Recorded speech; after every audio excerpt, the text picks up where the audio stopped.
we're on. Cool. And you are? Jason Sturtsman, Budtender Fight Club.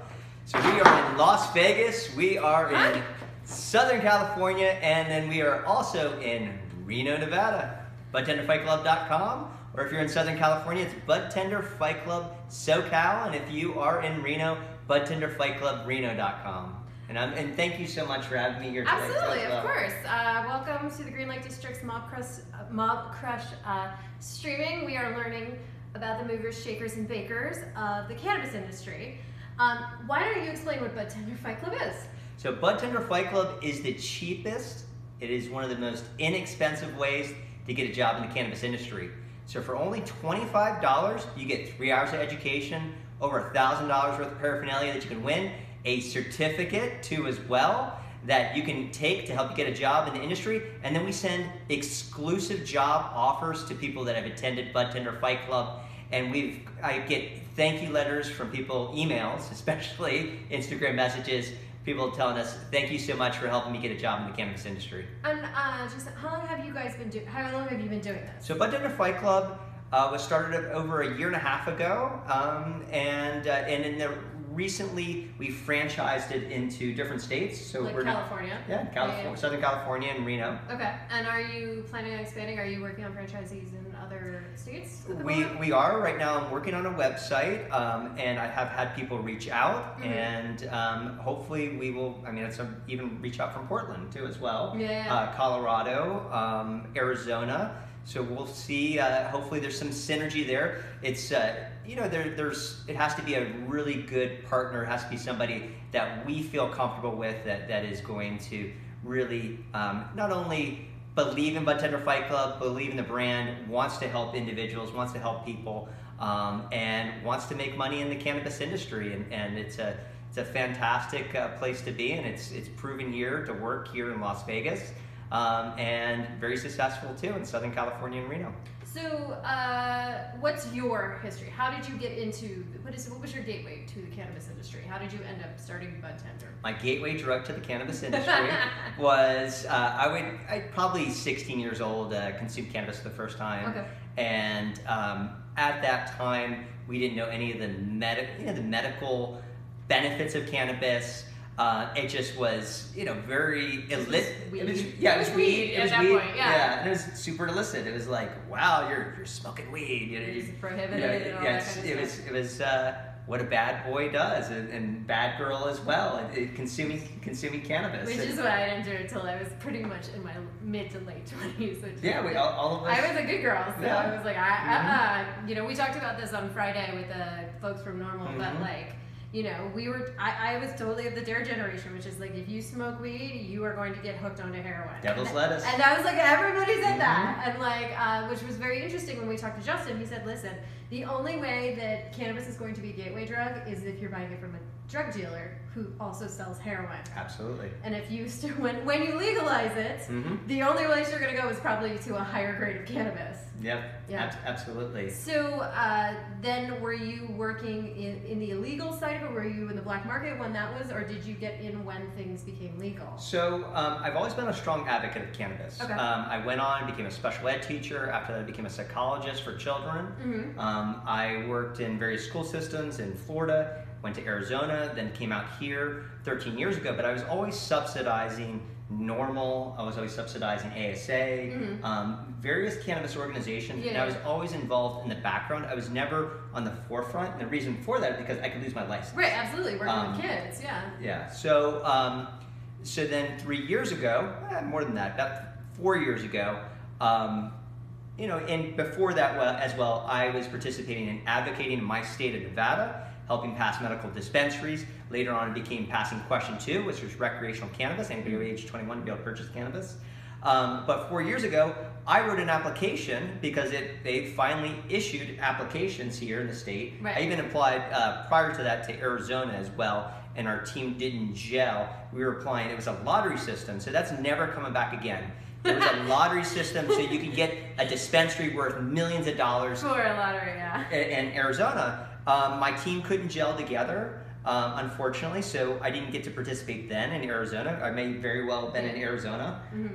But in Nevada, I created an application and we found the money in Los Angeles, and then we were able to build a cultivation production that's currently here in Nevada. So my LLC, which is called SSF Consulting, Silver State Farms Consulting, owns a position, a sizable position in HOPE, which is Healthcare Options for Patients Enterprises. Our products are throughout the state of Nevada. How big's your grow?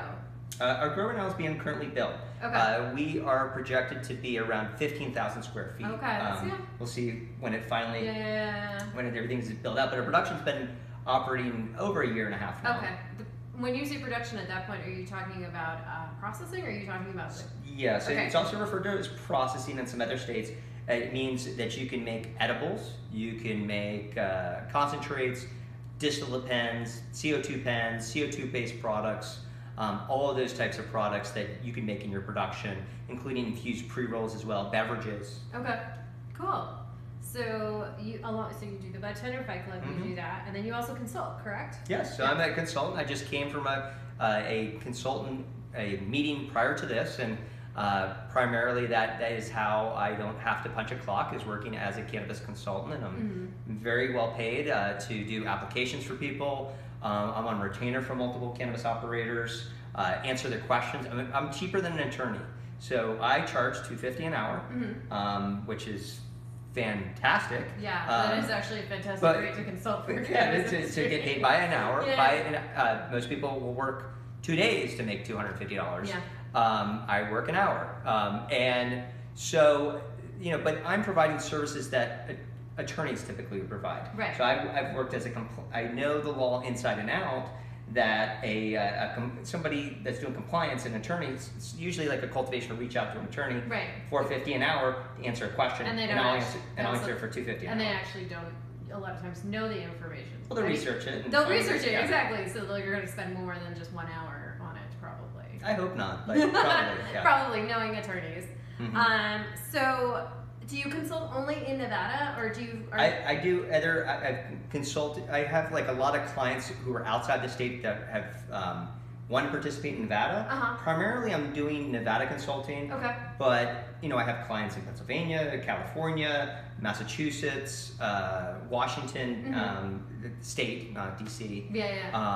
And Florida too as well. So there's about, but majority of my clients are all here in Nevada, or they're individuals outside the state that want to come here and somehow get in on the green rush in Nevada, or just pick my brain. And maybe the clients earlier today are also involved in Arizona, so they're potentially going to have me consulting with some project that they're doing in Arizona. Okay, cool. And then you do nonprofit work also, correct? Yeah. So I love doing nonprofit work. I'm on the board of advisors for NORML, National Organization for Reform of Marijuana Law, here in Las Vegas. Board of advisors. Before that, I've been on board of advisors for other, primarily cannabis nonprofits. I did maybe 8 years ago. I was on the board of the Nevada Community Foundation, which is a fantastic nonprofit. We gave out, I don't know, $3 million. I'm not familiar with that one. Tell me about it. So what they are, they're interesting.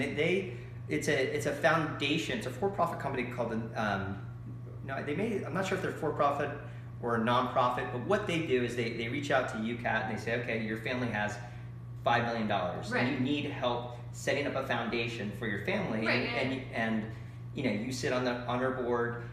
In return, Kat gets $100,000 a year, not just tax write-offs, but I'm putting you on a salary that you're running our family's foundation. So the Nevada, the foundation, what they do is they sometimes pull money from those individual foundations that don't necessarily want to do the due process of looking at all the nonprofits and then distributing that money.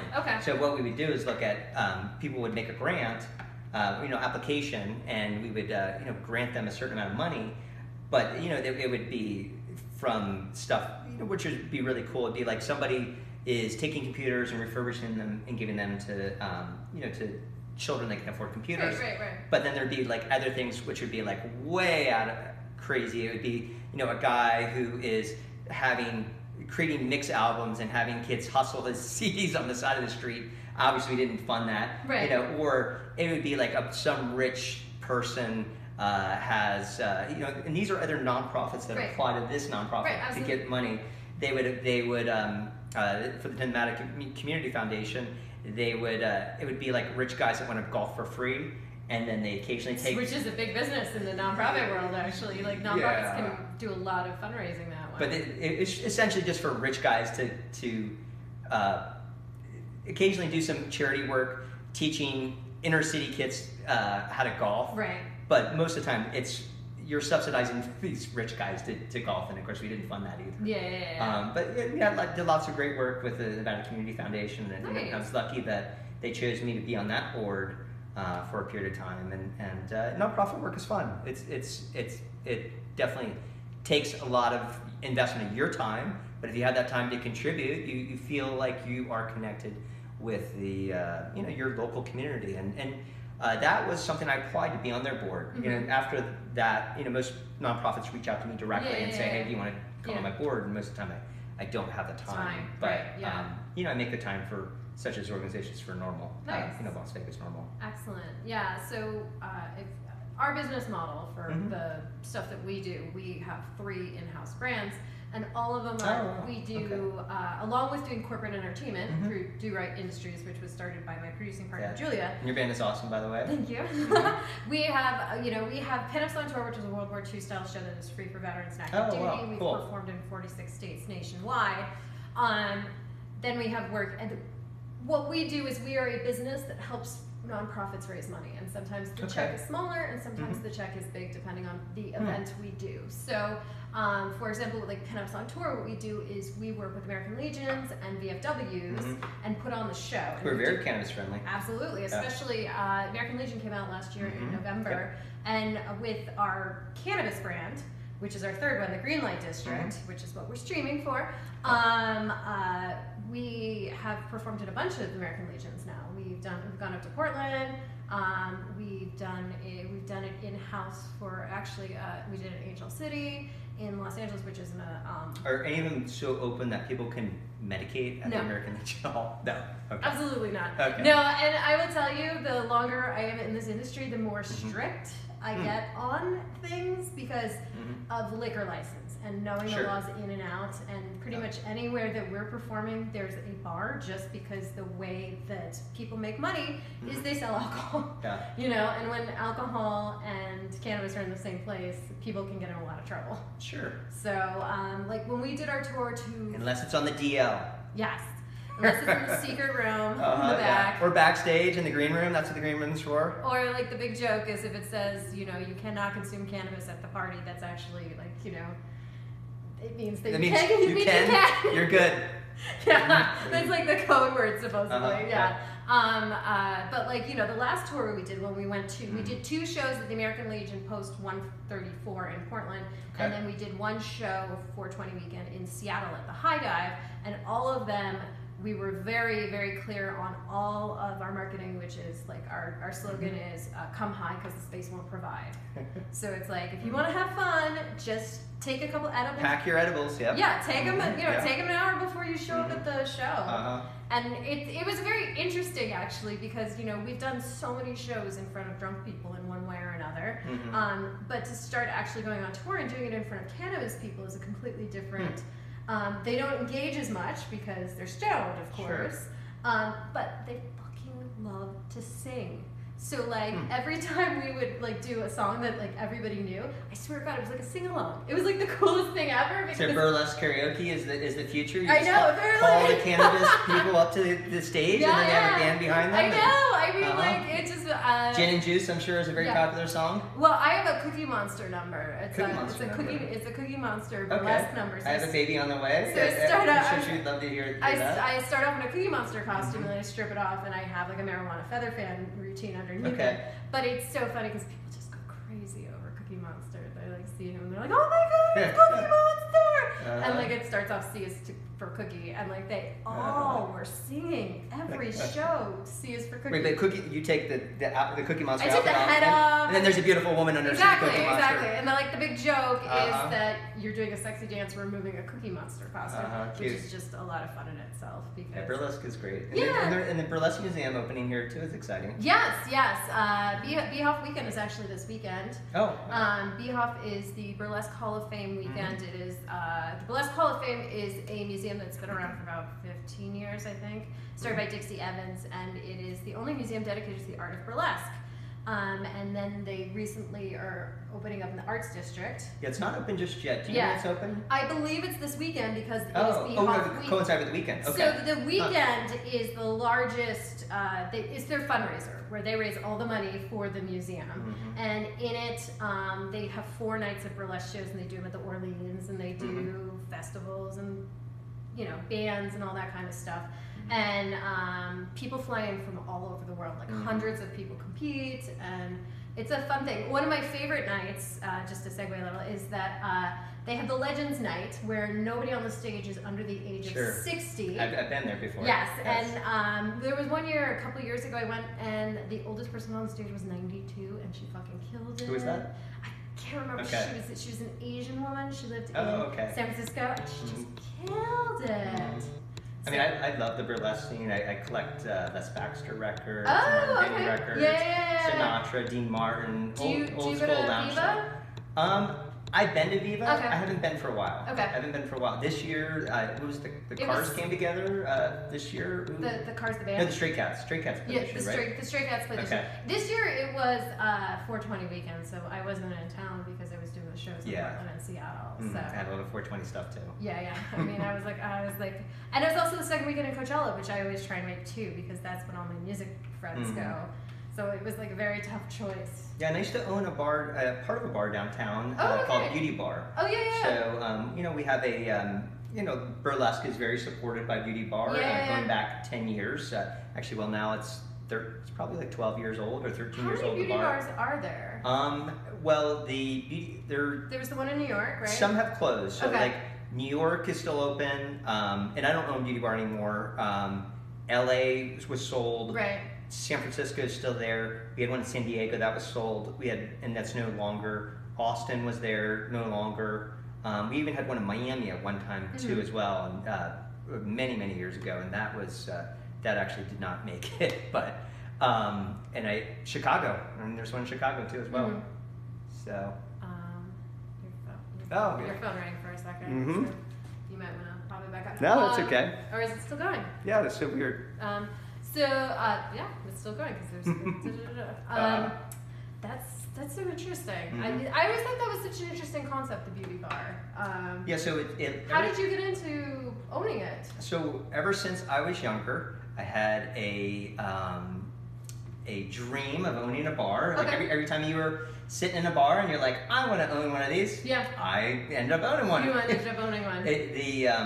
You know, when they started, so the Fremont East area didn't look like anything. Yeah. It was there was a 7-Eleven in the corner. It was very dangerous. There was really a lot of the storefronts are closed in the Fremont East area, and anything from 6th East, you know, going to the Western and going east from there was dangerous. It was like people actually would literally sell drugs on the corner of 6th and Fremont. When we first opened that first year, people were still pimping. There was girls still working those corners. And it was fun. It was exciting. It was dangerous. And so when they started building that out, I met them because I was throwing events in North Las Vegas. So I was doing underground warehouse parties. Oh, fun! In Las Vegas. Like rave kind of style? I was doing more like I moved into doing raves later on. Yeah. But I was doing, it was performance art, DJs, bands, and it was, I mean, we did 18 over, but it was pretty much, we didn't check IDs. Right. And there wasn't that in Vegas, so I made it. I mean, prior to that, I was managing bands, and I was still doing parties in Arizona. But you know, when I moved out here to work as a psychologist out here, I was like, well, where's all the things that I thought were indie? Where's all the things that I thought were artsy? Artsy. So you know, I found a few things happening, and then I made it. So I made what I wanted. And you know, I suggest anybody in their city, like, if you don't have that, don't complain about it. create it. You know, like make your burlesque scene, make your cannabis scene, make those things happen. You just have to have the courage to do it. And I wrote a book that I haven't published yet, and I wrote it like 6 years ago. It was like how to be a local promoter, and it's just like here's all the steps you follow, including like here's the people you need to seek out if you don't have these various skills. It's so funny. That's actually one of the things I get off on is coming up with an idea and Googling it, and it doesn't exist yet. Yeah. Because I'm like, oh my God, it doesn't exist yet. I can create something. Grab that website. Yeah. I mean, like even so, one of the projects I'm working on that my boyfriend and I are working on is I am crafting a 10-foot rhinestone dinosaur. For anyone who follows me on Instagram. A 10-foot rhinestone dinosaur. Okay. Is it made out of paper mache? It is a plastic dinosaur that. So I got into rhinestoning. It's funny. I've been a burlesque dancer for years and wasn't a super. I got into the dance. Like people get in through different ways. Some people are costumers and they get into creating the costumes. I'm a circus performer specialty artist, so I do like hula hoop and ploy and all of that kind of stuff, and got into burlesque that way. And I'd say about a year ago, the big joke that I find so funny is that I got high one day. Like I either get like I'm a 5 milligram edible person just to cut the edge, or like every once in a while I'll go like 30 or 40, and that's like a ton for me. And I'll get like really high and talk to my guides and do all my spiritual work. And I came down, and the thing I had in my head was this picture of a dinosaur. Is Liberace your spirit guide? You would think so. Yeah. You would think so. So it's like this is how you make the rhinestones. So I had this picture of a Tyrannosaurus Rex that was rhinestone. So this is in June of last year. I started like buying like little wooden dinosaurs that you put together and rhinestoning those, and it was horrible. With a glue gun, right? Wait, with a glue gun, horrible. So I threw that away. Somewhere along the way, I got into like doing like skulls. Like I'd buy plastic skulls because it was around Halloween, so like September, October, November. Then I started doing duckies, which I now sell on Etsy. And about last year in October, I walked into Home Depot and there was a 10-foot plastic dinosaur, and I was like, all I want to do is rhinestone this thing.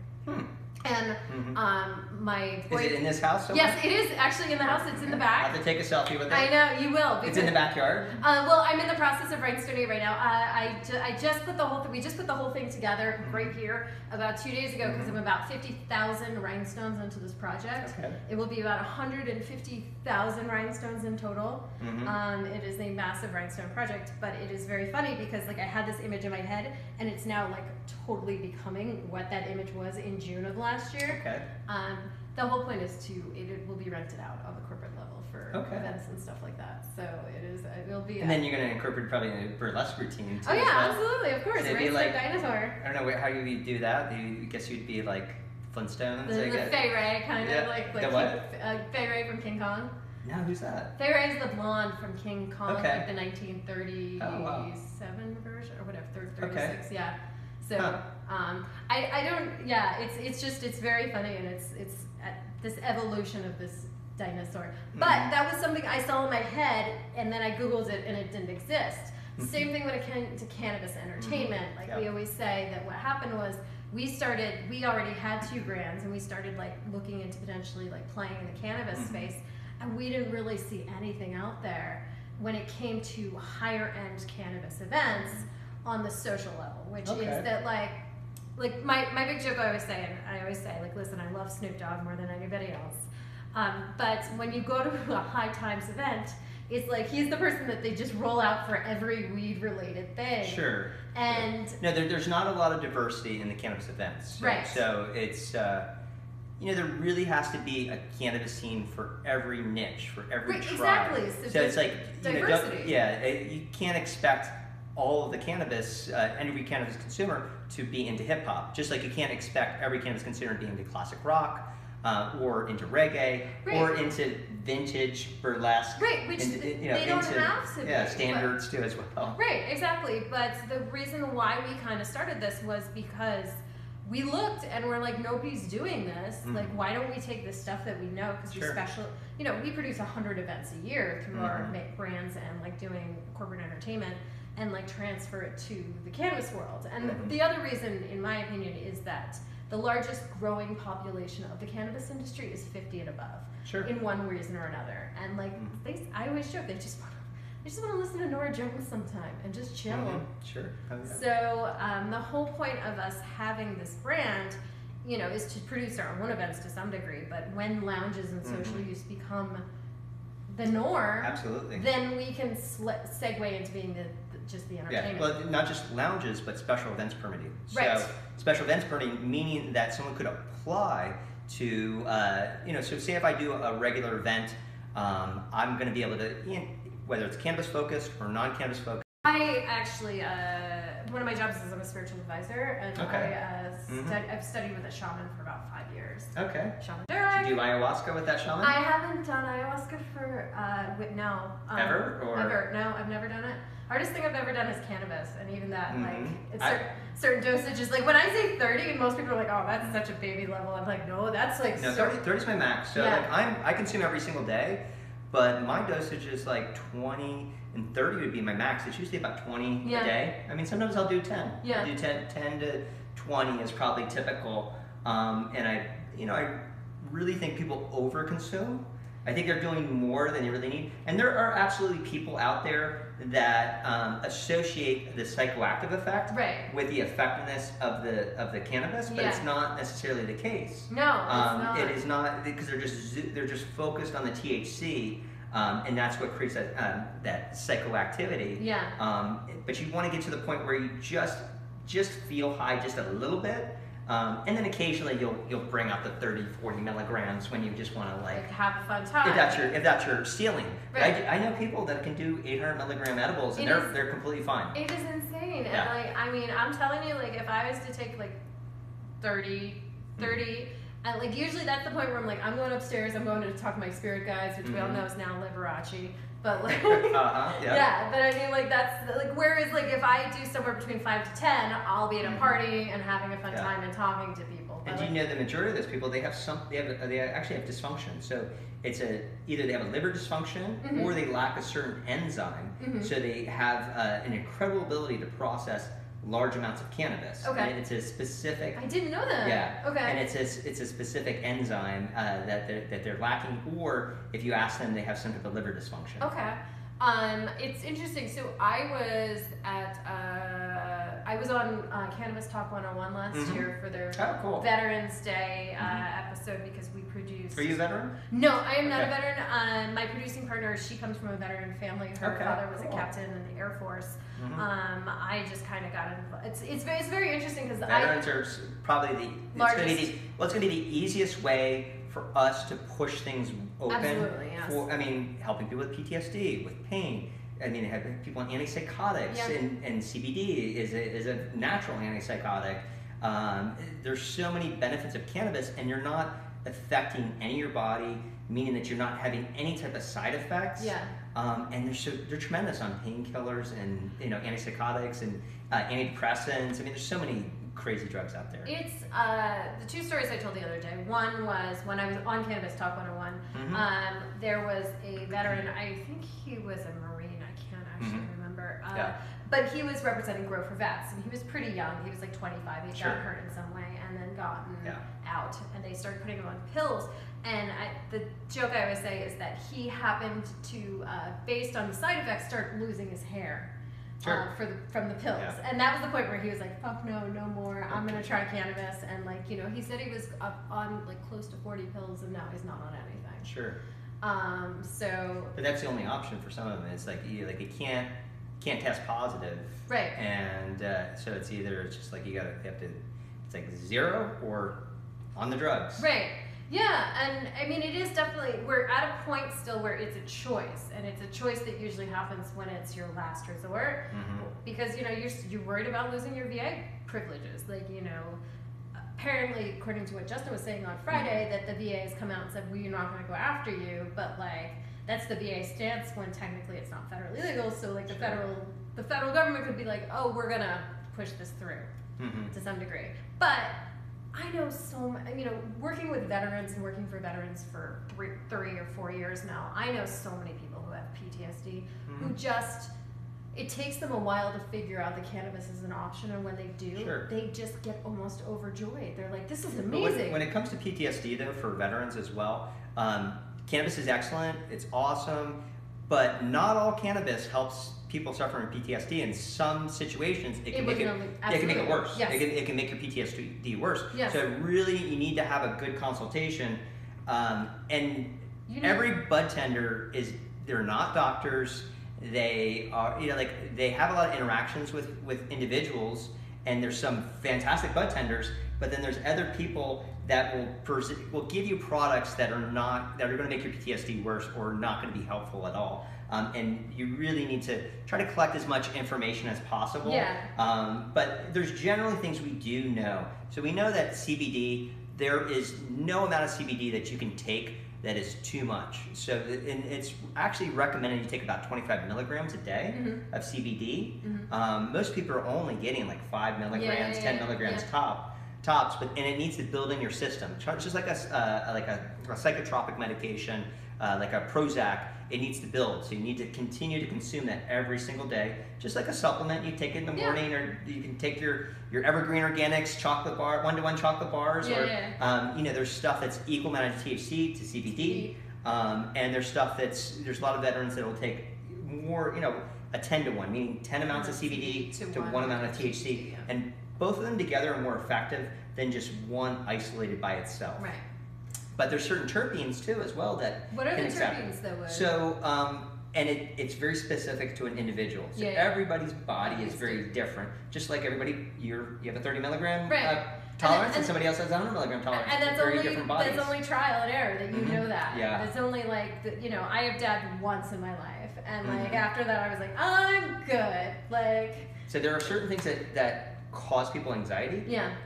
But it's specific to the person. So overall, limonene, very stimulating sativa type terpenes that belong with sativas tend to exasperate the PTSD. But for some veterans, that actually works really well for them. Yeah.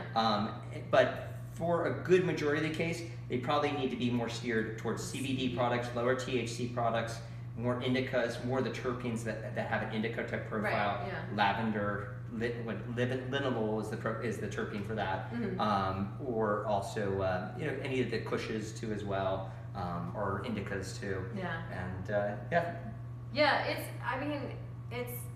it's something that you really have to do a trial and error with any medication, regardless of what it is. Absolutely. And I always say, I'm like, listen, I'm not saying that prescription drugs are an evil thing, because they work for some people. Absolutely. It's about having options, and that's more than anything Alternative else. options. Alternative options, whatever it is. It's like, we want to have as many choices as a human being as possible, and then you can figure out which one you like. Like how some people want to go see hip hop, and some people want to go see vintage style stuff, or punk rocks. I like it all. Yeah. I was just at punk rock bowling. Nice, you were saying that, yeah. Yeah. Did they do burlesque? Because sometimes they do burlesque. No, maybe in the nighttime shows, possibly.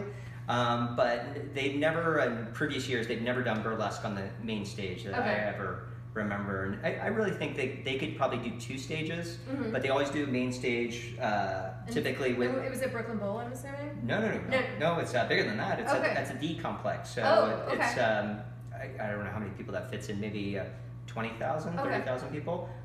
Suicidal Tendencies. I was really psyched about seeing L7. It's an all-girl band from the 90s. I remember the name, They made it big. They were like this riot girl band. They were like the inspiration for, I think, from the Breeders to... They even predate Hole, Courtney Love, as well. I mean, not by a lot, but by a little, because they were like...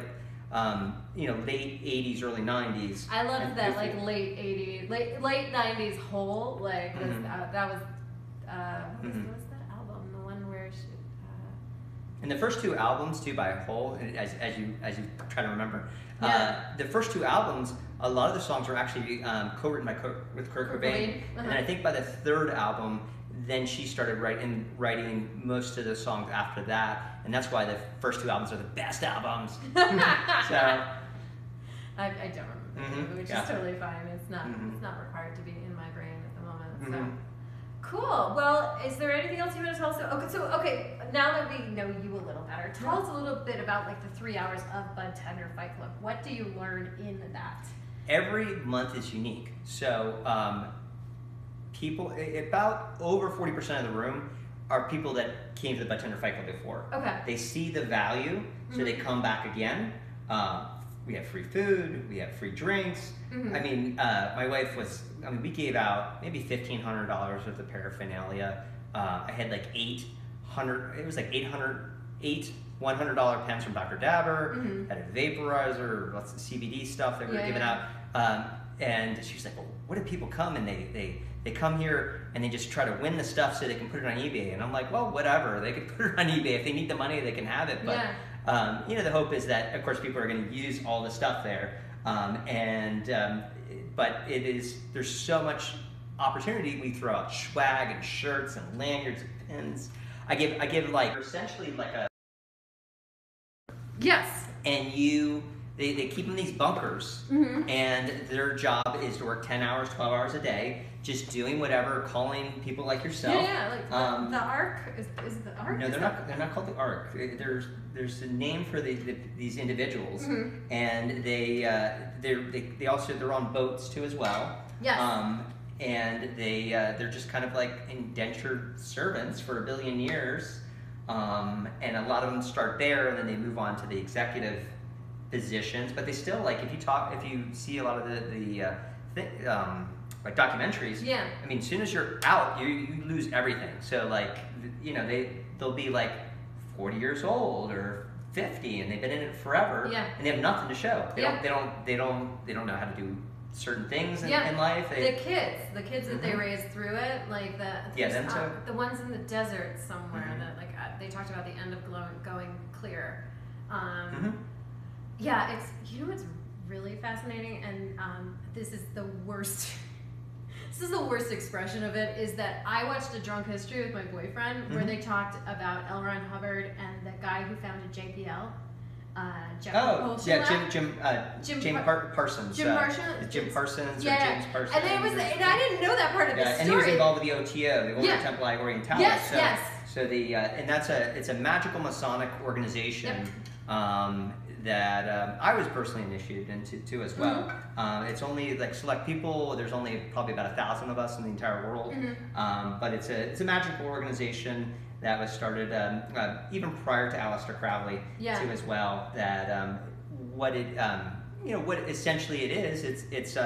It's taking Freemasonry and it's applying a little bit of Egypt, a little bit of Gardenian magic, a little bit of the mystery school magic. Yeah, a little mystery school, and it was fun. It was really fun in my 20s. Nice. But I did not know that part about the JPL, and I was like, and L. Ron Hubbard, and I was like, man, he was an OTO initiative. Yes, and I was like, I should learn this a little bit more, other than it being on Drunk History, which is and he took some of that and included it into Scientology. Yes, yeah. I mean, like the thing. There are a lot of people who have opinions about Scientology. I've read Dianetics a couple times.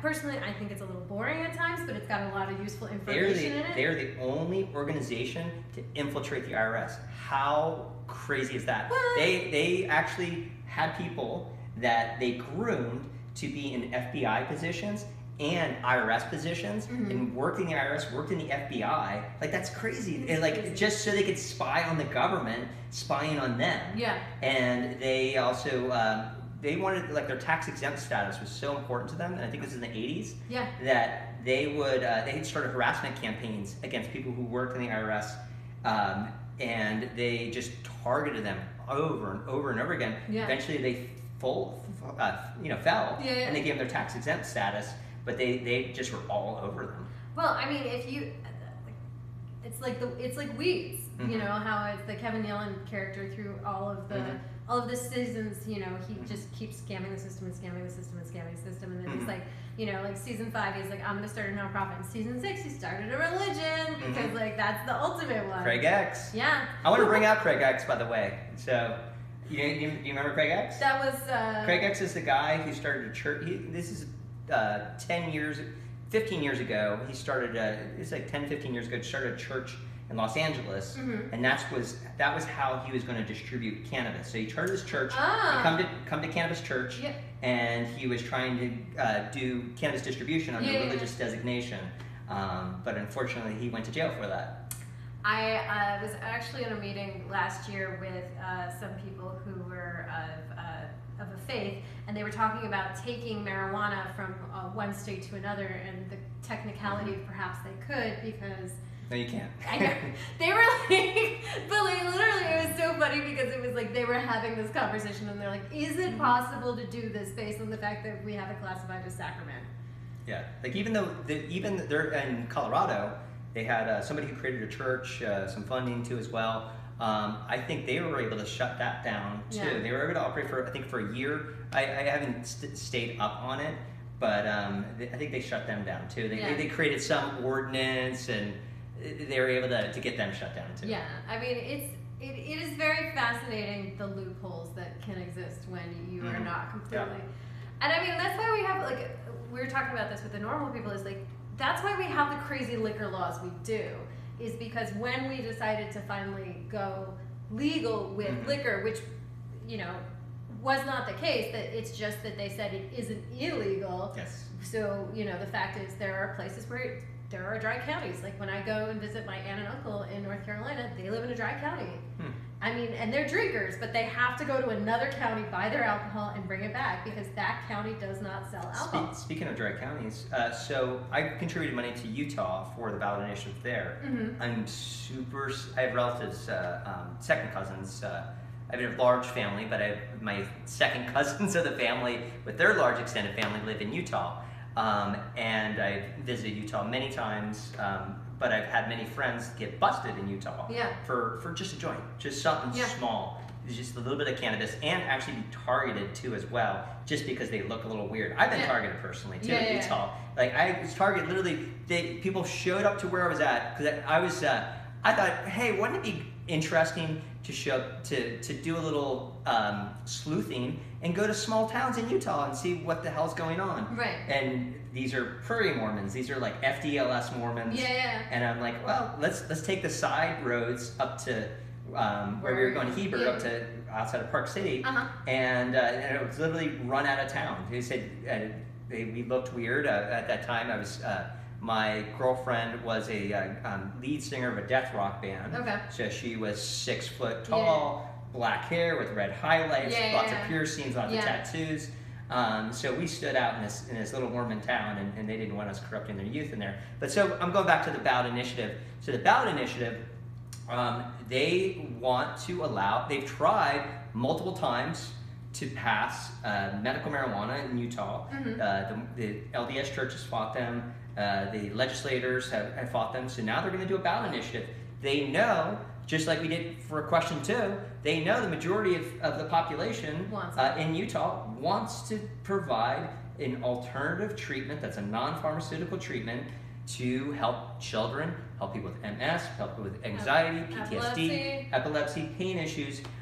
They know it's going to pass, and they tried to see if they can get it thrown out. Just by hey, we found one signature that's invalid, let's throw the whole thing out. Right. That failed in court. They tried the same thing here with question 2. But I want to start doing the Budtender fight clubs in Utah.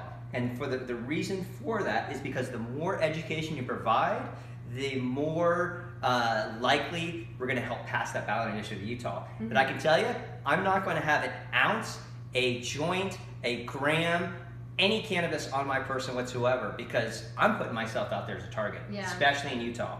So that I'm prepared. I mean, I have money for attorneys. I have money to, I have money to protect myself and my family. But I like stuff like that. I like agitating. I like changing the system. And I think education is. We did that too prior to medical dispensaries too. I organized symposiums, educational symposiums here in Nevada, and we were doing this about on a quarterly basis, just trying to get people to understand about the application process. I mean, it's like there's so many levels to it. Like going back to what I was saying about like growing up that dare generation where like you were taught it was a gateway drug, there's so much ingrained propaganda that you don't even understand. Do you know the research on dare? That dare actually caused kids to do drugs. You actually increase the amount of kids doing drugs by them going to the dare program. Yeah. The reason for that is because they didn't even know this shit existed, and you're like, what? PCP? They're like, what? You know, cocaine? I didn't even know about that, and marijuana. And so they educated them on drugs. I remember the guy coming in 5th grade. He had this little, it's like a science fair presentation, telling about the drugs. He has a little pamphlet and stuff like that. And look at all the drugs there. And I was fascinated more than shocked. Like, what is that? Oh, that's interesting. The other thing about dare that I find so interesting was it taught kids to narc on their parents too. I don't remember that. It was like it was ingrained in the system that like if your parent was doing something wrong, you were supposed to report it. And I don't really remember. Why would you want your kids to go to dare? Well, because it was mandated, at least in in where I was in New Jersey, and you're a Jersey girl? I am a Jersey girl. I grew up in Cherry Hill, Medford, Indian Mills. I'm Long Beach Island. Okay, on the shore. Yeah, down the shore. Oh, wow, it's like busy for one part of the year and nothing happening in the other part of the year. They literally raised the speed limits 10 miles per hour, so all the speed limits go up, and they in wintertime. In the wintertime, no one's there. Yeah, but pretty much Labor Day to Memorial Day, the speed limits are 10 miles per hour higher, and they shut off the majority of the traffic lights, and they all flash yellow. You Italian? I am not Italian. Okay. But like, I didn't go to an Olive Garden until I was like 25. Yeah, don't go to Olive Garden. This is really that is not Italian food. I was like, and then when I moved to California, the other thing I thought was funny, I'm like, where are all the bakeries? Because there's a bakery, like there's like 3 bakeries in every town, and I was like, there are no like home bakeries. Where's the bakeries? Where's the good subs? Yeah, I know. Yeah.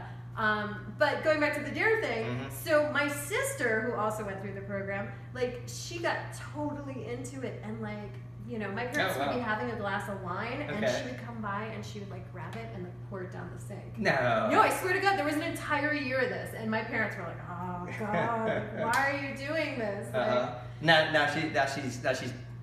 She's dropping acid. And, oh yeah, she went completely the different way. She's hitting EDC, taking Molly every weekend. I know, like she was the bad girl because of that. Because it's like, you know, the pendulum always swings one way and then the other way, it seems. So, which is true of Mormons. Like, you know, you're talking about Utah, like in terms of like Jack Mormons. Yeah. No. In terms of our burlesque shows, that's actually one of our best money-making markets. Salt Lake. We go to Sandy actually. Which is in Sandy's outside of Salt Lake. Sandy's outside of Salt Lake, yeah. Why don't you go to Salt Lake directly? We haven't. We you know. Why not Provo? So Provo. I've been to Provo. Because I've been to the Sundance Film Festival a bunch of times. Okay. So, we, you know, when you tour around the country, you find venues that work. And when they work, you don't bust that. You know, you don't break the system. And we have a 200-person venue in Sandy that we do very, very well at every time we're there. Yeah, don't rock the boat. But they drink the most. You know, we have some great partnerships with some sex toy companies, like Adam and Eve's one of our best sponsors when it comes to raffle items. And they go, like, we're like, this is the sex toy, like, raffle basket. They go ape shit. Is that legal? I mean, technically, yeah, because it's a bar. Like, even the sex toys, because even in certain cities throughout the United States, sex toys, sex paraphernalia, that's illegal. I have even more so in Utah, I would assume. Yeah, I have never actually run across that. You women will not have any pleasure in Utah. I've never run across that issue. Everybody's usually super, super excited about it. Yeah. I'm sure if you come to a burlesque show. Whoa, sorry. I caught you. Yeah. But like, we'll have to keep our eyes out now. The amazing thing about the company that owns Adam and Eve is out of North Carolina. They make so much money, they donate 25% of their profits to charity. To what charities? A ton of charities. Okay. So they started actually, if you look at their history. Tell them to give it over to the cannabis. Charities. In the 70s, they kind of got started when they started mailing contraceptives to states that had it banned. And that's how they got into it. And then, you know, as they progressed, they got into like the toys and the DVDs. Condoms or birth control? Birth control, Okay. primarily. I mean, I think you could pretty much buy condoms. Well, I mean, it's still like, you know. No, there may very well have been states states back then that did not have condoms accessible. Yeah, we were talking about this with Normal because they were saying how Normal was started by a check from Hugh Hefner. Hugh Hefner wrote a check for $5,000 to get it started. And like pretty much most of the social change that we all know and love in the 70s, so much of it was underwritten by Hugh Hefner because he was making so much money.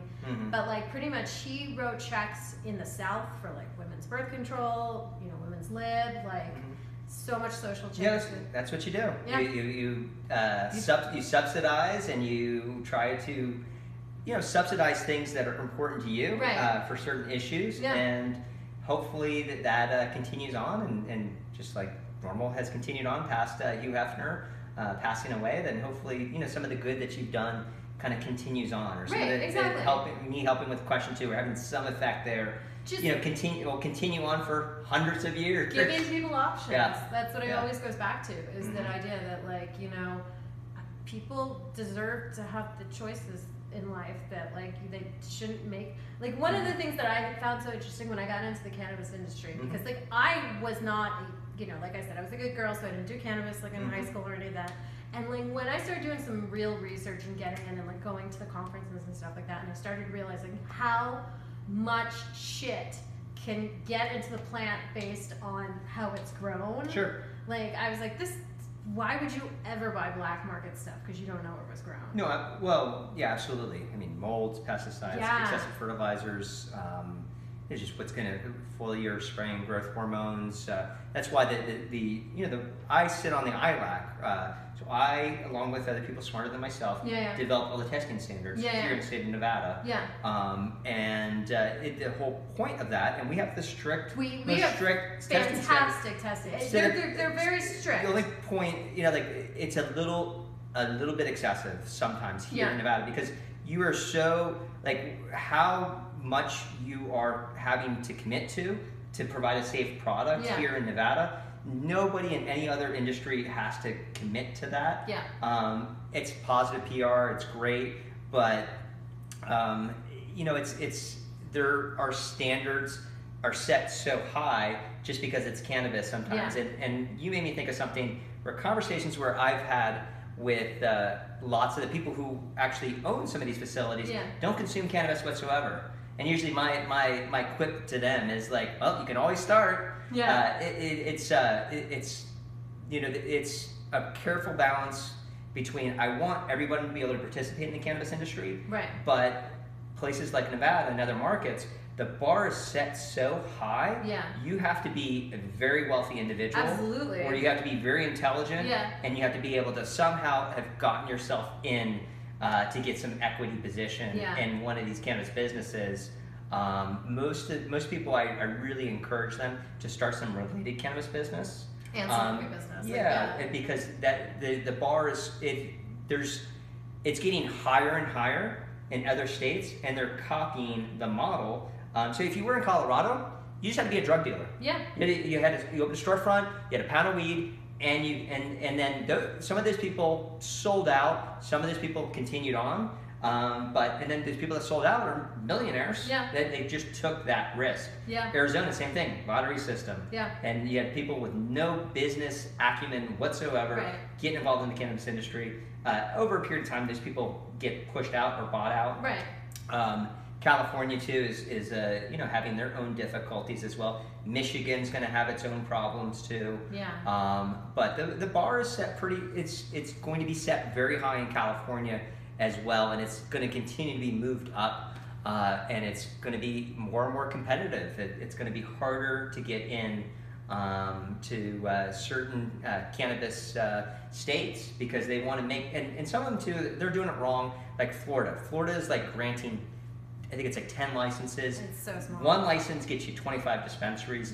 You can only so if you had a dispensary in Florida, you can only feed your cultivation production products directly into your dispensary. I couldn't reach out to you and say, hey Kat, you make some great shatter, you're in northern Florida, let's get it in my dispensary. You can't do that. So they're not allowing multiple items, multiple products. And there's so many different products that different people need. And then like also with that, it's like you need, yes, you need the options. Like I, through trial and error, know exactly what I like, but that's because I've tried different stuff and like, you know, I'm like, I don't like this and I do like that. I do find that like, as always, like competition breeds, you know, commerce breeds, you know, better stuff. Like better stuff and cheaper prices. Cheaper prices. Now, and I mean like, getting into cultivation, like I think when everybody wants to jump into the cannabis industry, the first thing they want to do is cultivation. People are like, oh yeah, I'm going to be a cultivator. And then you see something like the state of Oregon, where there's just this... No, they're going out of business, they're trying to fold, they're trying to sell, there's people selling at losses. Yeah. They just want to get the fuck out of it. Yes. Or they're pivoting into CBD now. Yeah, because it is this idea that like there's ancillary tertiary businesses, and I saw this, I was so blessed. I'm actually writing an article right now where I was talking about it. One of the first cannabis conferences I got into when I started like going into this more so was the Cannabis Means Business. I never forget the names of them because they're all kind of the same. MJ Biz, maybe? No, it wasn't MJ Biz. It was the one in California that's in October. Oh, NCIA? Yeah, so it's the one that they do at the Los Angeles Convention Center. Okay. And I saw Avis Babulian talk of Siva Enterprises, Siva's Consulting. I was actually, I'm interviewing him in like 2 weeks. And he was like, whatever your business is that you know right now, he's like, just take that and turn it into your cannabis business. He's like, everybody wants to get into like having the licenses. And he's like, at this point, the only people that are really good at the licenses are the people who have the licenses in the other states. Because like you have all this knowledge. Sure. And you know how big that application is. Yeah. I mean, like, it's like thousands of pages long. Sure, I've done multiple ones, multiple applications. And I mean, that's what pays my bills as a consultant.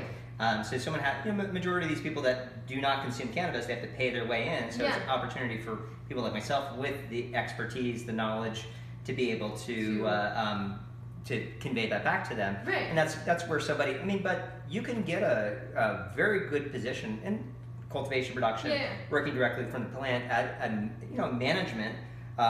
You could be a manager of a dispensary. Low end probably 50,000, high end 80,000 is about what it's capping out. It was 6 figures before because no one knew what to pay a manager of a dispensary out here. But it's come down. So you're looking at the because what they're doing is once this system is in place, they know how to operate. Right. It's like any business. Once you know how to run the business, then you figure out how much. But they reach out to some. They were like, okay, you're getting 80,000. We don't need you anymore. Let's get in Kat over here, who's been bud tending and doing these other positions. And who wants to? And we're gonna slide her into the $50,000 position, which she's happy about because she's getting 15 to 20 as a bud tender. Yeah. So a lot of unfortunately, that's what those wages are coming down a bit. Right. But that's still a good wage, a $50,000 to $80,000 wage for somebody that potentially may just have a high school diploma. Yeah. But is very detail orientated. So if you want to be in the cannabis industry, detail orientated.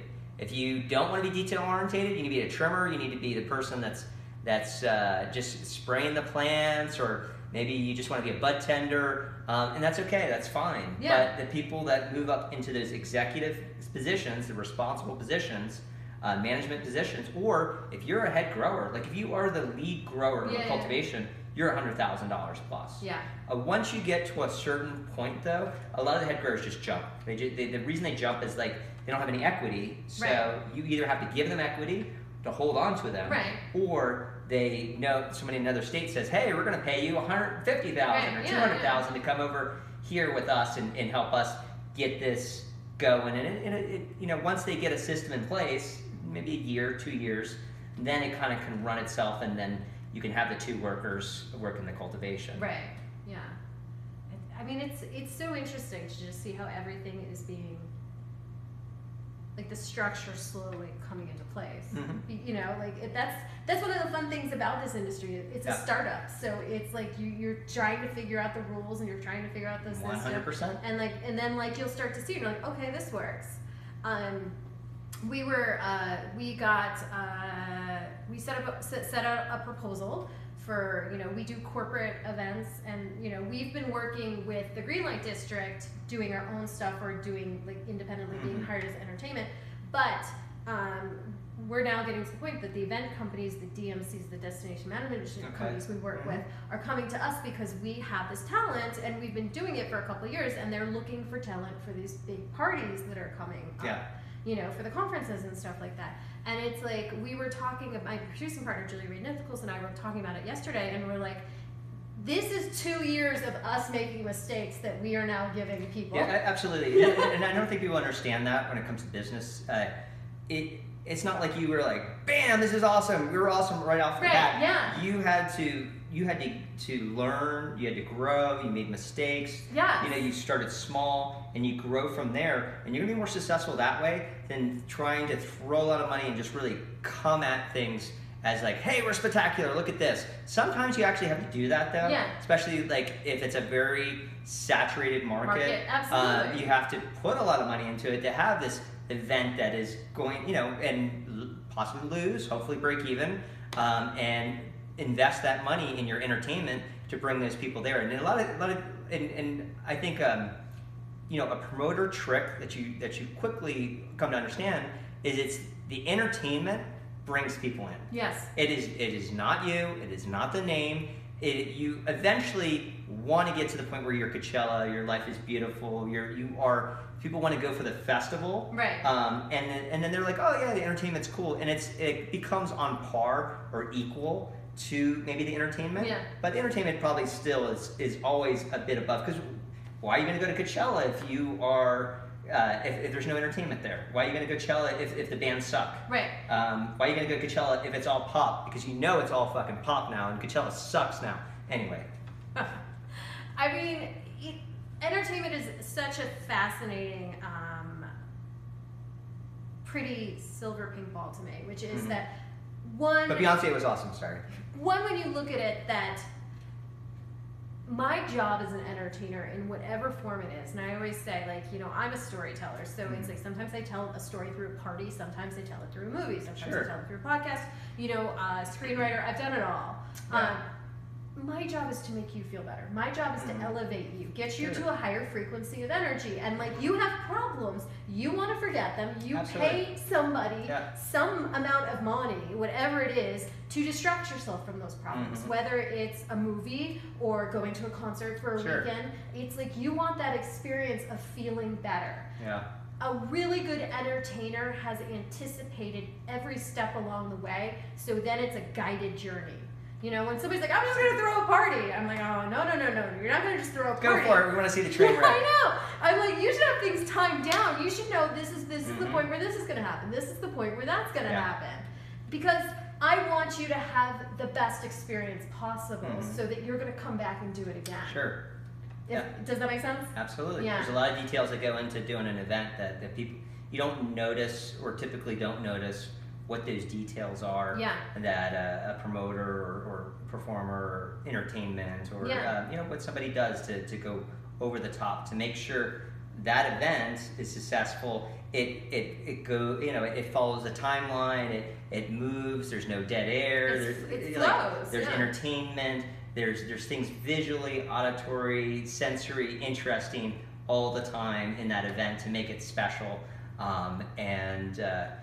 You know, it's definitely, there's very few, like here in Las Vegas, there's very few local independent promoters.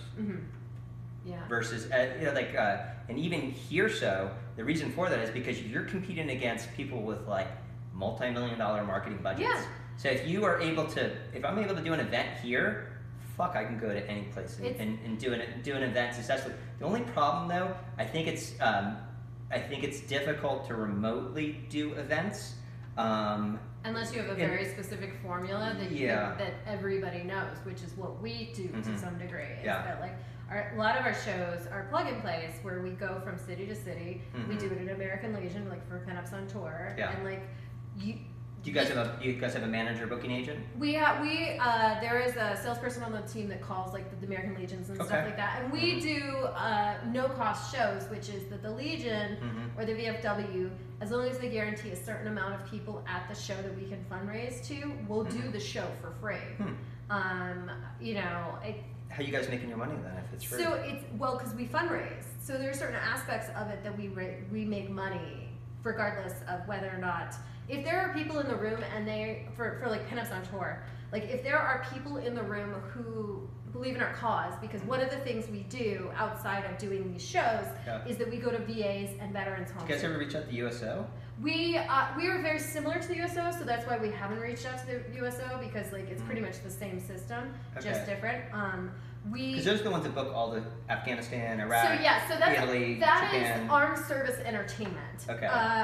Not USO. Yeah. So USO is a style of show that is done, here in. It's a nonprofit, which they like at an airport they have. I know people here in Vegas, magicians, comedians. Yeah. Shit, they do like. I mean, it's probably less than when there was more people in Afghanistan and Iraq, but they were doing at least 4 shows a year that they're flying there. They were probably doing it through Armed Service Entertainment. Okay. And we've applied to Armed Service Entertainment a couple times, not recently.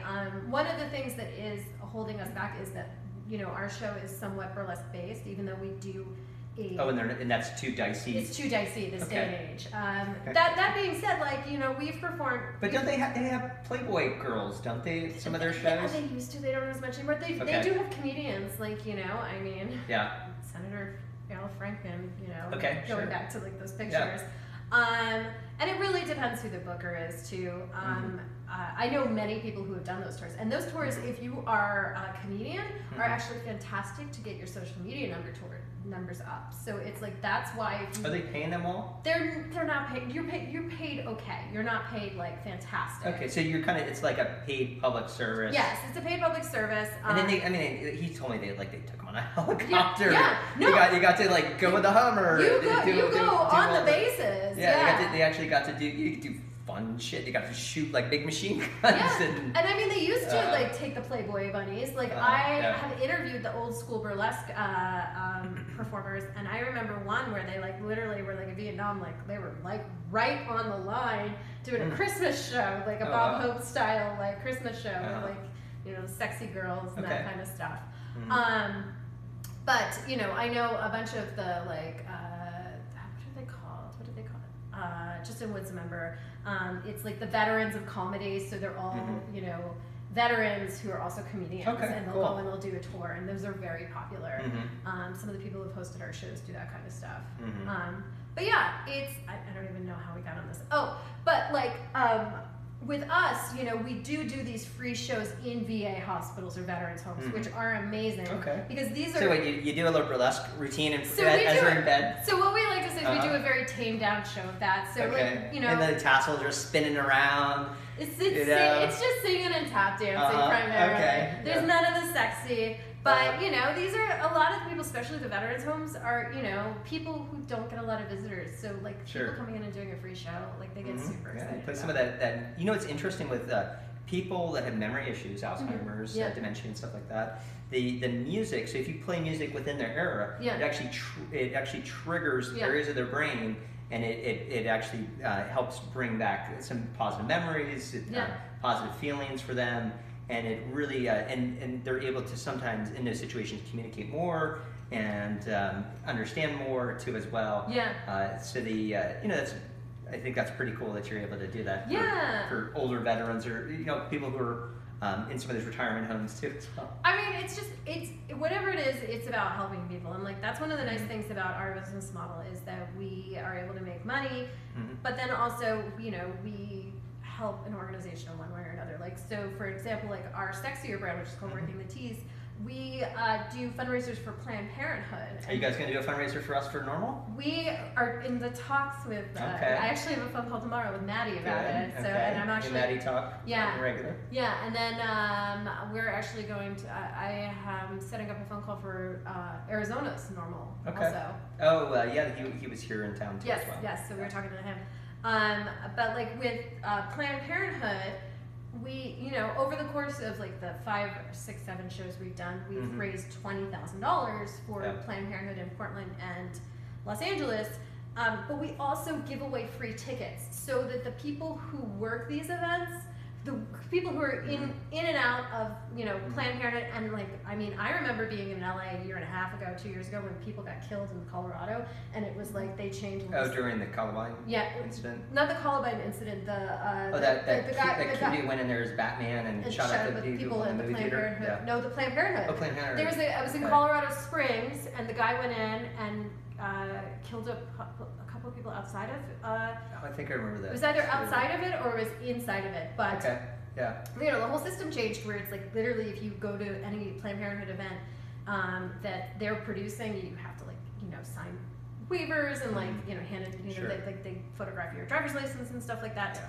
But like those people were very stressed in that situation. Like these were people I knew that I'd worked with previously producing events, and like. Yeah. You know, I mean, they were just scared that like they would go in and somebody would potentially shoot them. Sure. You know, so having the ability to give them a night where they just have fun and be silly, and then we're also able to raise enough money to cut them a check. You know, sometimes it's a big check, sometimes it's a small, sometimes it's a small check, sometimes it's a big check. But like it's about the whole experience of entertainment. It goes back to like raising people's vibration and having that really good experience. So I just thought because you go to Sandy on a regular basis. Yes. We should talk about maybe partnering to help with the Utah Cannabis Initiative over there. Absolutely, yeah. Because you have a closer relationship in Utah than I do. Yeah. I just have family there, but you have you know, that entertainment connection to them. We should do a cannabis all-day event, maybe before or after one of your burlesque shows. Absolutely. Up there too as well. We can figure when this is for the November ballot, or it's coming up in November. Okay, it's coming in November, so hopefully you're up there before November. Yeah, no, we will be. We will be. It's education is just the #1 way that we can influence things in our favor for them to, you know, get the rest of the people to know about cannabis, the benefits of cannabis. And then they hear these things, they're like, wow, I didn't even know that. That's really interesting. And until you have somebody that is touched by cancer, touched by epilepsy, Dravet syndrome, or you know, touched by some type of condition, that cannabis is the only solution because they've tried everything else and it's not working. But opening people's minds to that is it helps pass ballot initiatives. And this is one of the things that I stress with social use, because I consult on a couple social use projects on the entertainment side, is that when we finally get to the point where social use is allowed, which it's exciting that Colorado is allowing it, and that, you know, someday Nevada will allow us the ability to talk. It's going to happen within a year. It's going to happen. It's going to happen. But like something happens when we all come together. We can all like sit and watch our stories on our phones, but when you're in a movie theater together, it's a different experience, you know?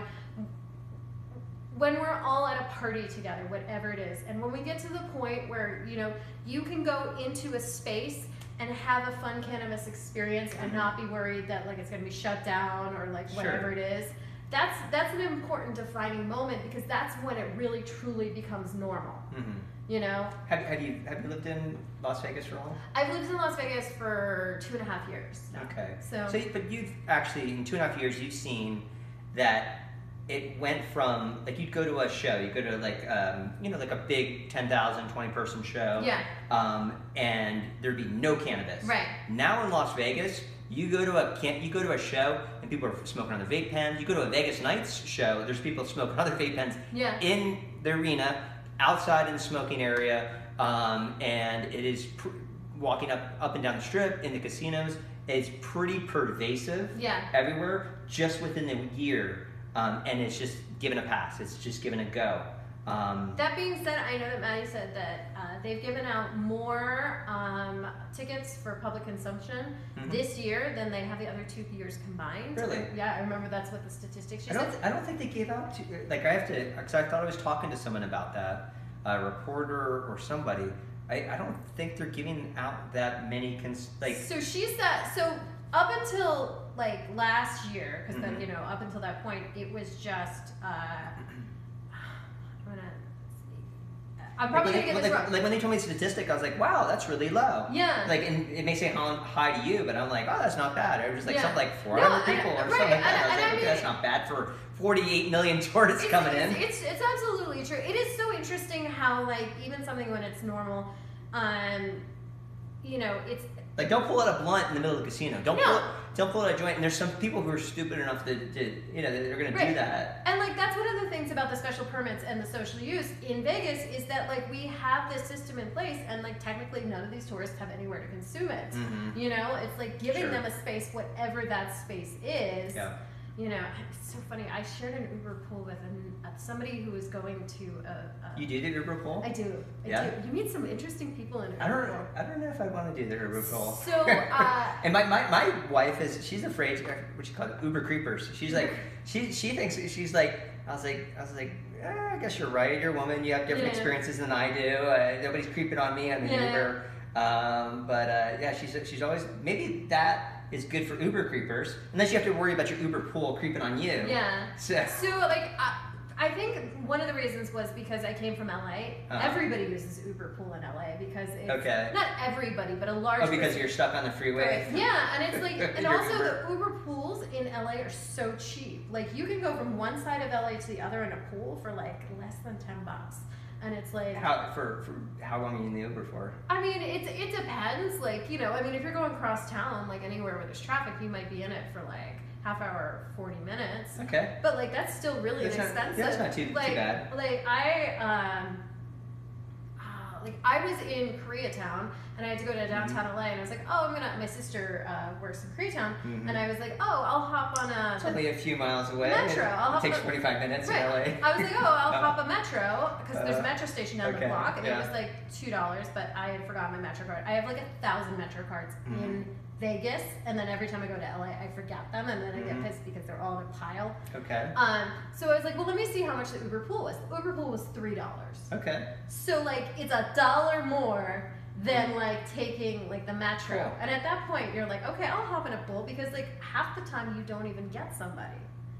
Sometimes you do, sometimes you don't. Like in Vegas, nobody uses an Uber pool. So like usually every time I use an Uber pool, it's half the price. Can you imagine? It's like, so I had like a month where like, so I had a bucket list. My bucket list said on it, I want to drive a taxi. Yeah. For just to see what that experience is like.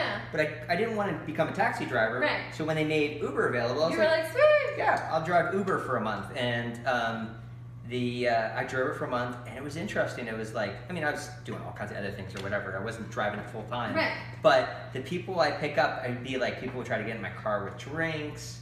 People That's like also people Vegas were too. Drunk. Yeah. Like someone tried to carjack me one time. It was interesting. So it's interesting that you have, like, I feel like every different experience is different. So like in LA, I've been in Uber pools multiple times with people who have won an Emmy, an Oscar, like a Grammy. Now these aren't like, this isn't Tom Cruise. This isn't like, sure, they were the sound technician. Yeah, they were the sound technician, or they're driving the car. Like I've been in multiple cars with people, and they're driving the Uber because they spend all day long. I was playing around with it too, like where I was like, well, I've got, you know, like I'm far from the Strip. I bet you I could get somebody in Henderson where I'm out here to want to go back to where I'm going. And then make some money along the way. Yeah, get paid $20-$30. Right, and it's like. And you can write off on your taxes too. You can. It's sexy to me. Not to a lot of people. Tax write-offs are sexy. Yeah. As soon as you become an entrepreneur, you're like, ooh, yeah. I'm gonna write this up. Yeah. Portland, it's cannabis research. Right. Except that one's so dicey. Like I'm always like, you always have to like debate whether what, vacations? No, like what you can technically write No, it's off. a research vacation. Yeah. I know, because like it's like with the cannabis stuff, you're always like, is this? Yeah, until you get audited. Yeah, until you get audited. Hopefully, knock on wood, that doesn't ever happen. Right. But yeah, they are not cannabis friendly. No. But there's so many cannabis entrepreneurs that write off, you know, they're part of their cannabis business. Right. And absolutely, of course, it is. And that's where being in a related business actually helps. So like Budtender Fight Club is more of a write-off than, because you can't write off your cannabis cultivation, but you could write off your cannabis education company. Right. Or being a consultant. I always say being, because like technically, you know, I'm a creative consultant, and I always say that is the best thing, you know, in terms of, because you're like, oh, this is creative research. Yeah. That's a very broad thing, and it's true. Like, I literally get paid to be a creative consultant. outfit. Yeah. I mean, is you can write this off as a costume. Your piece right here. Yeah. You could say your makeup is a write-off. Yeah, your shoes too as well. Did you hear that, ladies? Yeah. I could if I actually bought this dress. I didn't. I want to thank Apricity for giving it to me. You know, we have, I swear to God, we have like 400 dresses at this household, and I think I've bought like maybe one dress. Anything covered in rhinestones? We do have a couple of those, along with the rhinestone T-Rex. All right, so I think we're good. Are you good? Yeah, we're good. Thanks so much. Thanks. This was fun. All right. Thanks, Kat. Cool. Thank you. I appreciate